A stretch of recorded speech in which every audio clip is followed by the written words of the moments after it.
How are you, कैसे हैं आप लोग। सो आई होप कि ठीक होंगे। तो आज हम करने जा रहे हैं मैक्रो इकोनॉमिक्स का national income and related aggregates का एक और topic which is called as national income net domestic product at factor cost. Last lecture में हमने डोमेस्टिक इनकम किया था, आज हम करेंगे नेशनल इनकम क्या होता है। ठीक है, एक मिनट। ठीक है, national income in net domestic product at factor cost. So let's begin with the topic. शुरू करने से पहले I will request you people to like share and subscribe my channel because you know I have a very few number of followers, subscribers, you can say that. And also to motivate myself, I need a lot of, I mean, not lot of, but obviously some sort of success in my life now. So if you like it, if you like the video, then only you can subscribe it. Otherwise, I mean, that's your call. Let's begin the topic. National income, net domestic product factor cost. So production is the outcome of combined efforts of 4 input. जो production होती है वो combined effort होता है 4 factors का, 4 inputs का। क्या क्या होती हैं, जिसको हम बोलते हैं फैक्टर ऑफ प्रोडक्शन। और उसमें क्या क्या आता है, लैंड आता है, लेबर आता है, कैपिटल आता है, एंटरप्रेन्योर आता है। ठीक है, factor of production are paid to their services out of value of output. ठीक है, और ये जो फैक्टर ऑफ प्रोडक्शन है इनकी पेमेंट कैसे होती है, are paid for their services. जब भी ये काम करते हैं, सर्विस करते हैं, तब इनकी पेमेंट होती है। ठीक है, तो are paid for their service out of value of output. जितनी वैल्यू प्रोड्यूस करते हैं उससे पता लगता है कि उनकी सर्विस कितनी है। ठीक है, therefore income is generated from production process. इसीलिए इनकम कहाँ से जनरेट हो रही है, प्रोडक्शन प्रोसेस से। जब लैंड, लेबर, कैपिटल, एंटरप्रेन्योर ये सब मिलके काम करेंगे तो इनको क्या मिलेगी, इनकम मिलेगी, इनकम जनरेट होएगी। तो इनकम कहाँ से जनरेट हो रही है, प्रोडक्शन से, क्योंकि इन्होंने कोई सामान बनाया, वो मार्केट में बिका, फिर इनको प्रोड्यूसर ने पैसे दे दिए या एंटरप्रेन्योर ने पैसे दे दिए।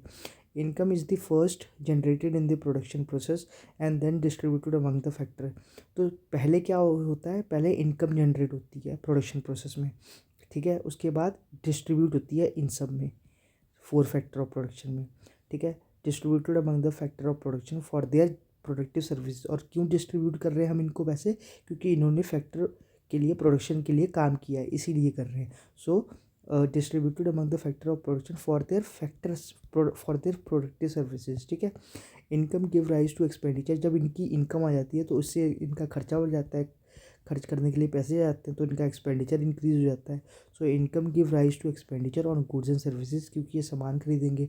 जब आप महीने के 30 दिन काम करते हैं और 31वें दिन या 1 तारीख को आपको सैलरी मिलती है, तो आप उससे राशन लेके आते हैं और चीज़ें लेके आते हैं घर में, मतलब एक्सपेंडिचर बढ़ता है ना आपका। ठीक है, एक्सपेंडिचर बढ़ता है आपका। So income give rise to expenditure on goods and services to satisfy human wants. और हम क्यों गुड्स खरीदें, ताकि हमारी ह्यूमन वांट्स सेटिस्फाई हो सके। ठीक है, expenditure leads to further production. जो एक्सपेंडिचर है वो फर्दर प्रोडक्शन में लीड करता है। ठीक है, as there are 3 phase of circular flow of income national income. 3 phase होते हैं circular flow of national income के। पहला है प्रोडक्शन फेज, दूसरा है इनकम फेज, तीसरा है एक्सपेंडिचर फेज। ठीक है, so accordingly national income can be defined in 3 different ways. इसीलिए नेशनल इनकम 3 डिफरेंट वे से कैलकुलेट किया जाता है। Flow of goods and services produced, दूसरा है फ्लो ऑफ इनकम जो कि डिस्ट्रीब्यूट हुई है इनमें, इससे भी नेशनल इनकम प्रोड्यूस होता है, मतलब कैलकुलेट करते हैं। और एक होता है flow of expenditure, deposition, disposition कि कितना खर्चा हुआ है। ठीक है, तो national income is equal to domestic income plus net factor income from abroad. तो नेशनल इनकम क्या होता है, it is domestic income plus जो बाहर की इनकम आई है बाहर से, वो डोमेस्टिक इनकम में जब बाहर की इनकम मिला देते हैं तो हम क्या मिलता है, हमें नेशनल इनकम मिलता है। ठीक है, ठीक है, सो या इसलिए it is the sum total of domestic income and net factor income from abroad. National income is equal to domestic income plus net factor income from abroad. ठीक है, सो आई होप आपको ये समझ में आ गया होगा कि national income in domestic net domestic product factor cost होता है क्या है। मिलते हैं नेक्स्ट लेक्चर में, टिल देन बाय।